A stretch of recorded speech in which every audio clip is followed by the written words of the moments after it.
Hello students, मैं संतोष कुमार गुप्ता आपका ICIT online classes में बहुत बहुत स्वागत करता हूं। आज मैं आपके लिए सीएसएस का नेक्स्ट पार्ट लेके आया हूं। इससे पहले वाले पार्ट में हम लोगों ने सीएसएस का परिचय लिया था, सीएसएस क्यों हमारे लिए ज़रूरी है, ऐसी बातों की डिस्कशन हुई थी। अगर आपने फर्स्ट पार्ट नहीं देखा हुआ है तो उसका डिस्क्रिप्शन बॉक्स में लिंक्स है, आप उसे ज़रूर देखिए।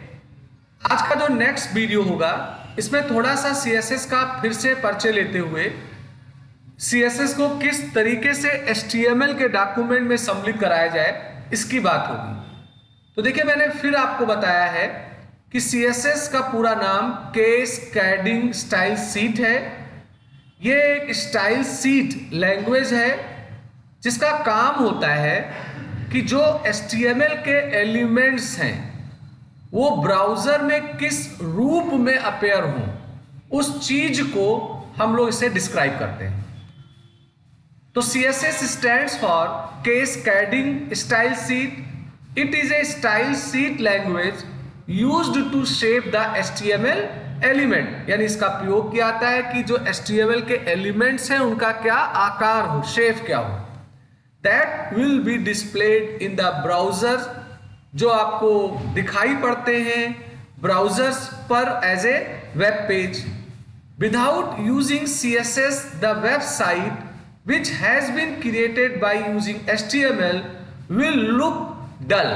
यानी अगर आप केवल HTML के टैग का प्रयोग करके किसी पेज को बना रहे हो तो उसका जो अपीयरेंस होगा, लुक होगा, वो डल होगा, माने चार्मिंग नहीं होगा, बढ़िया बेहतर नहीं होगा।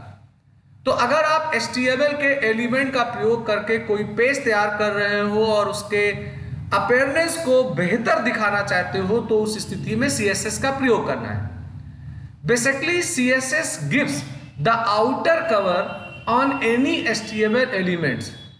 If you consider HTML as a skeleton of the web page, then CSS will be the skin of the skeleton। यानी अगर आप ऐसे एक उदाहरण में लो तो HTML जो है ये आपके वेब पेज का कंकाल है और आपके HTML के कंकाल का CSS क्या होगा, स्किन होगा। और CSS को जो है इसे वर्ल्ड वाइड वेब कंस्ट्रूम यानी W3C ने 1996 में डेवलप किया। तो ओवरऑल आपका वेब पेज का जो एलिमेंट्स है जिसे आप HTML से तैयार करते हैं वो किस रूप में, किस तरीके से अपेयर हो, उनका अपेयरनेस बेहतर करने के लिए हम लोग प्रयोग में लाते हैं CSS को। अब आपका CSS जो होगा ये HTML के साथ चलेगा। तो अब बात करते हैं कि हम लोग HTML में CSS को किस तरीके से सम्मिलित कर सकते हैं। तो हमारे पास 3 प्रकार के वे होते हैं, उनमें से हम किसी भी एक वे का प्रयोग करके CSS को HTML में सम्मिलित कराते हैं।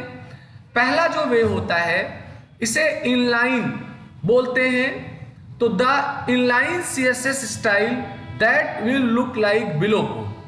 तो जो इनलाइन CSS स्टाइल होगा ये सीधे जो HTML का टैग है, एलिमेंट्स है, उसी में स्टाइल प्रॉपर्टी एट्रीब्यूट के साथ लिख दिया जाता है। तो जहां जहां जो भी एलिमेंट ओपन होगा HTML का, हम उसी के ही साथ स्टाइल एट्रीब्यूट के साथ उसके प्रॉपर्टीज को लिख देते हैं। तो इस वे को हम लोग बोलते हैं इनलाइन CSS।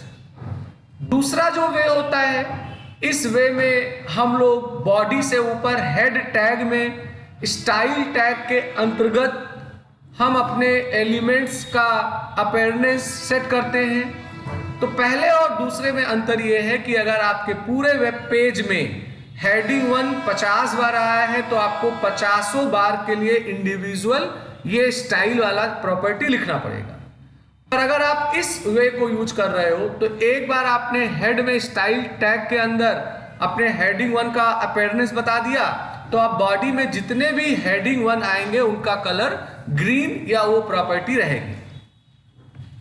और एक तरीका होता है जिसे हम लोग बोलते हैं एक्सटर्नल CSS। एक्सटर्नल CSS में क्या होता है कि ऐसे आप बहुत सारे अलग अलग वेब पेज बना रहे हो, उन बहुत सारे वेब पेजेस के एलिमेंट्स का शेप अपीयरेंस एक जैसा रखना चाहते हो, तो एक बेस्ट तरीका है कि हम एक अलग CSS की फाइल बना लें और हम अपने एलिमेंट्स का जो भी अपीयरेंस सेट करना चाहते हैं वो सेट कर लें, और फिर इस CSS फाइल को हम जिस भी पेज में चाहें HTML के हेड टैग में लिंक टैग के माध्यम से उसे इंपोर्ट कर लेंगे, और जो भी मैंने इसमें एलिमेंट का शेप अपीयरेंस बताया है वो इस पे लागू हो जाएगा। तो जो गुड प्रैक्टिस होता है वो एक्सटर्नल CSS वाला होता है, क्योंकि इसमें एक बार हमने लिख दिया, CSS की फाइल बना दी, और जिन जिन HTML के डॉक्यूमेंट में उसकी नीड हुई हम वहां इसको इंपोर्ट कर लेते हैं। तो ये 3 वे हैं जिनसे हम लोग अपने HTML में CSS का प्रयोग करेंगे। एक इनलाइन होता है, एक हमारा जो होता है ये इंटरनल CSS कहलाता है, और एक हमारा एक्सटर्नल होता है। उसके अलावा एक लास्ट में आपको बताना चाहता हूं कि CSS में आपको अनुमति कमेंट्स का मिलता है। कमेंट्स जो लोग प्रोग्रामिंग लैंग्वेज को पढ़े होंगे वो जान रहे होंगे। अगर आप कोडिंग के दौरान कोई लाइन, कोई टेक्स्ट, कोई पैराग्राफ, कोई सेंटेंस आप खुद के लिए लिखना चाहते हो, किसी कोड को इंप्लीमेंट करने के लिए, किसी लॉजिक को समझने के लिए, तो अगर आप अपनी कोई बात लिखोगे तो वो ब्राउजर में दिख जाएगा अगर HTML के अंतर्गत लिखा है, और अगर आप स्क्रिप्ट या ऐसे CSS में लिखेंगे तो एरर भी आ सकता है। तो अगर आप अपनी कोई बात लिखना चाहते हैं जिसे आप चाहते हैं कि हमारा ब्राउजर इंटरप्रेट ना करे, ट्रांसलेट ना करे, एग्जीक्यूट ना करे, उसे इग्नोर कर दे, अनदेखा कर दे, तो उसे हम लोग बोलते हैं कमेंट। तो कमेंट लिखने का तरीका है, जैसे यहाँ मैंने भी लिखा हुआ है, जैसे मैंने यहाँ पे # का निशान लगा के ये लिख दिया और * और बैकस्लैश बंद कर दिया, तो इसका मतलब ये जो चीज लिखा हुआ है ये केवल हमारे या जो यूजर होगा उसके रीडिंग के लिए है, ब्राउजर इसको इग्नोर कर देगा। चलिए आज जो हम लोगों ने पढ़ा HTML में CSS को सम्मिलित कैसे कराना है तो उसको हम लोग देख लेते हैं। तो देखिए यहाँ पर मैंने पहले से कुछ फाइलें बना रखा है इनके लिए कि आपका समय में ज़्यादा ना खर्च कराऊं और उसे मैं इम्प्लीमेंट कर सकूं। तो पहला वाला जो उदाहरण है, अगर आप इसको देख रहे होंगे तो इसमें मैं आपको उसी इनलाइन का उदाहरण दे रहा हूं। तो अगर आप देखो बॉडी का टैग है, इसमें हेडिंग 1 स्टाइल में मैंने कलर ग्रीन लिखा है। तो ये देखिए जो स्टाइल है ये हेडिंग 1 का एट्रीब्यूट है और ये इसकी वैल्यू हो जाती है। तो मैं चाहता हूं कि ICIT ऑनलाइन क्लासेस लिख के आएगा और वो कलर ग्रीन में आएगा और CSS के प्रॉपर्टी से मैं सेट कर रहा हूं। तो मैंने यहीं पे ही इसको लिख दिया। तो जितने बार हेडिंग 1 आएगा हमें इंडिविजुअल ऐसे सबके लिए लिखना पड़ेगा, अगर सबका एक जैसा अपीयरेंस मैं चाहता हूं। तो इसको मैं अगर ओपन करके देखूं तो इसका जो ब्राउजर में लुक आएगा हमारा ICIT online classes green colour में आपको दिख रहा है। तो ये एक पहला वे है CSS के प्रॉपर्टीज को हम अपने HTML के डॉक्यूमेंट में कैसे इंप्लीमेंट करें। अब एक दूसरा तरीका है, उस दूसरे तरीके में हम लोगों को अगर लगता है कि हम एक पेज बना रहे हैं, हमारे पेज में हेडिंग 1, पैराग्राफ या हेडिंग 2 या टेबल या लिस्ट बहुत सारे आएंगे और हम उनका एक जैसा लुक चाहते हैं, तो हेड टैग में आप स्टाइल का टैग खोलिए। जैसे मैंने यहाँ हेडिंग 1 का कलर ग्रीन लिया है, ऐसे आप हेडिंग 2 का सेट कर सकते हो, प्रॉपर्टी पैराग्राफ का सेट कर सकते हो। तो आपके बॉडी टैग में जितनी बार हेडिंग 1 आएगा वो ग्रीन होगा, या जिन जिन एलिमेंट की जो आपने प्रॉपर्टी सेट की है वो उसी अपीयरेंस में दिखेगा। हमें इंडिविजुअली बार बार इन्हें नहीं करना होगा। तो अगर मैं यहाँ हेडिंग 1 लिख रहा हूँ ICIT ऑनलाइन क्लासेस, और अगर एक हेडिंग 1 में और लिख रहा हूँ ICIT ऑनलाइन क्लासेस करके, तो वो भी हमारा ग्रीन कलर में ही आएगा। चलिए देख लेते हैं कि कैसे ये आएगा। तो यहाँ मैं अपने दूसरे वाले का आपको ब्राउजर में दिखाता हूँ कि क्या उसका व्यू है। तो आप देखो तो ICIT ऑनलाइन क्लासेस दोनों ग्रीन कलर में आ रहे हैं, क्योंकि मैंने हेडिंग 1 का कलर ग्रीन लिया हुआ है। तो आप इस माध्यम से दे सकते हैं। अब अगर आपको ये लगता है कि हम एक वेबसाइट डेवलप करने जा रहे हैं हमारे वेबसाइट में हम बहुत सारे वेब पेजेस बनाएंगे, माने HTML के अलग अलग डॉक्यूमेंट बनाएंगे। तो सबका जो एलिमेंट्स है, element in the sense appearance element का जो है हेडिंग 1, हेडिंग 2, हेडिंग 6 तक हो सकता है, पैराग्राफ है, टेबल है, बुलेट लिस्ट है, हम इनका एक जैसा सेफ और एक जैसा अपेयरनेस चाहते हैं। तो हम बार बार कहाँ CSS की प्रॉपर्टी लिखेंगे? तो आप एक अलग एक्सटर्नल CSS की फाइल बना सकते हैं। तरीका क्या है कि आप एक नोटपैड में नया फाइल बनाइए, उसमें कोई और HTML के टैग की लिखने की आवश्यकता नहीं है, खाली स्टाइल टैग को खोलिए और आपका जो सेलेक्टर है माने एलिमेंट है वो लिखिए, और उसका जो डिक्लेरेशन है माने प्रॉपर्टी जो सेट करना चाहते हैं वो लिखिए। तो ऐसे मैंने हेडिंग 2 का लिख दिया, बॉडी का लिख दिया है, बॉडी में मैंने बैकग्राउंड कलर ये ले लिया है, और यहाँ हेडिंग 1 का एक कलर ले लिया है, पैराग्राफ का एक कलर ले लिया है। ऐसे सारे सेलेक्टर एलिमेंट की आप प्रॉपर्टी सेट करके स्टाइल टैग को बंद कर दीजिए। फिर आप फाइल में जाइए, सेव कमांड चलाइए, किसी भी एक नाम से सेव करिए, मगर मस्ट है कि इसका एक्सटेंशन CSS रखना है। तो मैंने इस फाइल को जब सेव किया है तो ABC डॉट का निशान लगा के CSS लगाना अनिवार्य है। तो ये मेरी फाइल सेव हो गई। तो अगर आप इस फाइल को देखो तो CSS एक्सटेंशन की जो फाइल होगी वो उस पर आपको ऐसे सेटिंग जैसा कुछ आइकन दिखाई देगा। तो ये हमारा यूज हो गया।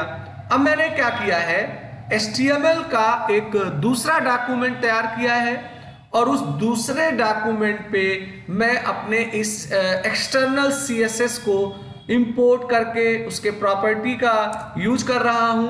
तो अगर आप देखो तो यहाँ हेड टैग में मैंने लिंक लिखा है और यहाँ स्टाइल सीट इसका रेफरेंस दिया है, और ये फाइल मैंने href टैग के मदद से मैंने इंपोर्ट किया है। तो ABC CSS फाइल में जो मैंने CSS की प्रॉपर्टी अपने एलिमेंट्स की सेट की है CSS की, वो मैं यहाँ यूज कर रहा हूँ। तो देखिए बॉडी का जो मैंने कलर दिया था बैकग्राउंड का वो हो जाएगा, हेडिंग 1 का जो कलर है वो हो जाएगा, पैराग्राफ का जो दिया था वो हो जाएगा। ऐसे जितने भी आप HTML का डॉक्यूमेंट बनाइए, आप लिंक टैग के माध्यम से अपने CSS फाइल को सम्मिलित करा लीजिए, तो आपका जितना भी एलिमेंट की प्रॉपर्टी आपने CSS में सेट की है वही अपेयरनेस सबका एक जैसा होगा।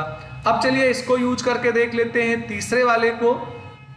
तीसरे वाले को अगर आप देखो तो यहाँ मैंने पिंक कलर किया था, बैकग्राउंड का तो पिंक आ रहा है, हेडिंग 1 का ग्रीन किया था, पैराग्राफ का रेड किया था, तो वो अपेयरनेस आ रहा है। अगर मैं एक ऐसा और HTML का फाइल बनाऊं और abc.css को वहां भी मैं इंपोर्ट कर लूं, सम्मिलित करा लूं, तो उसका भी अपेयरनेस इस तरीके से आएगा। तो जो गुड प्रैक्टिस है, अगर आप कोई बड़ा पेज वेबसाइट बना रहे हो, उसमें बहुत सारे पेजेस सम्मिलित हैं, और एक अच्छा तरीका ये है कि जितने भी पेजेस हो उनमें हेडिंग्स के, पैराग्राफ के, टेबल के, बुलेट लिस्ट के, या जितने भी एलिमेंट्स हैं, सेलेक्टर्स हैं, उनका अपेयरनेस सेफ एक जैसा हो। ऐसा नहीं कि आपके एक पेज में हेडिंग 1 का कलर ग्रीन आ रहा है तो दूसरे में रेड आ रहा है, तो वो थोड़ा बेस्ट नहीं माना जाएगा। तो ऐसे स्थिति में आप एक्सटर्नल CSS फाइल का प्रयोग कर सकते हैं। तो ये मेरा आज का वीडियो था। आज मैंने CSS का इंट्रो फिर दिया है, साथ साथ CSS का 3 तरीका मैंने बताया है कि HTML के डॉक्यूमेंट में हम लोग कैसे इसे सम्मिलित करते हैं। तो आज का मैं वीडियो यहीं समाप्त कर रहा हूँ। जल्दी मैं आपके लिए नेक्स्ट वीडियो लेके आऊँगा। आपका दिन शुभ हो।